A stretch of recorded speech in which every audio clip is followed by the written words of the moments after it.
Welcome back. Tom Hanks' Broadway debut may never have happened if the script hadn't been written by his late great friend, Nora Ephron. Now he tells me why he loved working with her so much.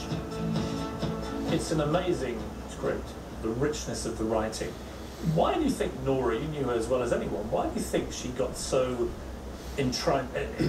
You know, I feel bad for everybody else because I did know Nora, and if you guys had met her, I mean, we worked in the workshop for 10 minutes. A year ago. And look, I'll have to say that Nora was a journalist in the best sense that a journalist could be. She was fascinated by what people did. She was completely entertained by human folly, and I think she was genuinely impressed and moved by human achievements. And I think that's what this play is. I think that's what all of her writing has been about, and certainly the films that I was be able to be a part of. Nora could look, in this case, what all of our characters, she knew Hap, she knows Eddie, I bet you she knows she knew Daly a little bit, not Eddie. And she interviewed Alice, you know, for hundreds and hundreds and hundreds of hours. And so her fascinating with the way these people in lives intersected around Mike McAleer, I think she knows that that was a unique thing that can only happen with very specific people, and it could only happen in a very specific time in the potboiler atmosphere of New York tabloids. Christopher, you bring a lovely light touch to the boat. When you come out, everyone goes crazy. For some reason. You play. We are all at once. Yeah. We're all perplexed by this reaction. You play this cunning lawyer doing these great deals. Because Mike McAleer, the fascinating thing about it was he was discovered almost $1 million hack. You know, he was getting these huge contracts through his smart lawyer to be this top dog crime reporter switching between the News and the Post and so on. Tell me about the role you play. I play Eddie Hayes, which is he is a phenomenal lawyer in New York. He handled the big Worrell case and made himself a household name that way in New York. He wrote a great book called Mouthpiece, which has been my Bible. He befriended Mike McAleer as he wanted to live in a house that I was selling out in Bellport. Changed his life in that he had to make more money to afford this lifestyle for his wife and kids, because Alice deserved that life. And in that, he became the highest paid, but it took all the work that he did, but the highest paid journalist in New York City, and bigger than his idol. And the fall that everybody else benefited from. Absolutely. The pay. Yeah. Daly and Hap and everybody through that connection. It was good. That's right. That's right. They started getting more money for writers. And quite right too. Yeah.